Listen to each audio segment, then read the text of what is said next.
नमस्कार, मैं शालिनी और आप देख रहे हैं वर्तमान युग। तो आइए शुरुआत करते हैं आज की खास खबर से। कांवड़ यात्रा को विवादित करने का प्रयास कर रही सपा, षड्यंत्र की आशंका, भूपेंद्र चौधरी ने साधा निशाना। कांवड़ यात्रा को विवादित करने का प्रयास, सपा और इंडी गठबंधन पर भूपेंद्र चौधरी का सीधा निशाना। उत्तर प्रदेश की राजनीति में सावन के महीनों में भी सियासी तापमान चढ़ता जा रहा है। कांवड़ यात्रा को लेकर बयानबाजी और आरोप प्रत्यारोप का दौर तेज हो गया है। भाजपा के प्रदेश अध्यक्ष भूपेंद्र चौधरी ने समाजवादी पार्टी और इंडी गठबंधन पर गंभीर आरोप लगाते हुए कहा कि कुछ लोग जानबूझकर धार्मिक आयोजनों को विवादित करने की कोशिश कर रहे हैं। पहला, कांवड़ यात्रा पर षड्यंत्र की आशंका। भूपेंद्र चौधरी ने कहा, बरेली में पत्रकारों से बात करते हुए भूपेंद्र चौधरी ने कहा, कांवड़ यात्रा करोड़ों लोगों की आस्था से जुड़ी है। सरकार इसकी व्यवस्था पूरी गंभीरता और सुरक्षा के साथ कर रही है। अगर कोई इसे बाधित करने या बदनाम करने की कोशिश करेगा तो कड़ी कार्रवाई की जाएगी। उन्होंने ये भी जोड़ा कि कुछ राजनीतिक ताकतें जानबूझकर धार्मिक आयोजनों को विवादित बनाकर समाज में असंतोष फैलाना चाहती हैं।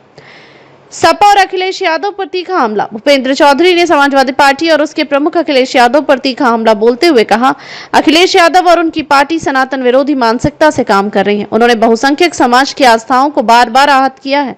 उन्होंने इंडी गठबंधन को स्वार्थी और बेमेल लोगों का गठबंधन बताया और कहा कि जनता ऐसे गठबंधनों को नकार चुकी है। विवादास्पद कविता पर नाराजगी। बरेली के एक शिक्षक रजनीश गंगवार की कविता कांवड़ लेने मत जाना तुम, ज्ञान का दीप जलाना पर भी भूपेंद्र चौधरी ने आपत्ति जताई। उनका कहना था कि किसी भी धर्म की आस्था और परंपरा पर चोट करना निंदनीय है। यह धार्मिक भावनाओं को जानबूझकर आहत करने की कोशिश है। सरकार ऐसे तत्वों के खिलाफ कार्रवाई कर रही है और भविष्य में भी सख्ती बरती जाएगी।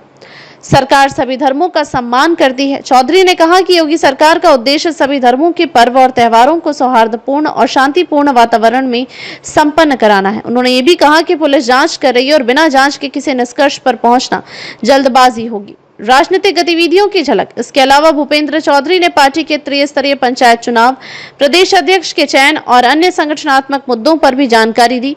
उन्होंने बताया कि प्रदेश में पार्टी की चुनावी तैयारियां पूरी हैं और केंद्रीय नेतृत्व जल्द ही नए प्रदेश अध्यक्ष की घोषणा करेगा। संवेदना और संगठनात्मक मुलाकातें। अपने बरेली दौरे के दौरान चौधरी दिवंगत पार्षद आरेंद्र अरोड़ा के घर शोक संवेदना जताते हुए पहुंचे। साथ ही कुरमांचल नगर में यातीन भाटिया के पिता के निधन पर उनके परिवार से भी मुलाकात की। इसके बाद उन्होंने क्षेत्रीय अध्यक्ष दुर्विजय सिंह शाक्य के घर जाकर संगठनात्मक बातचीत की। खबरों में अब तक के लिए बस इतना ही। फिर होगी आपसे मुलाकात, तब तक के लिए नमस्कार और देखते रहिए वर्तमान युग।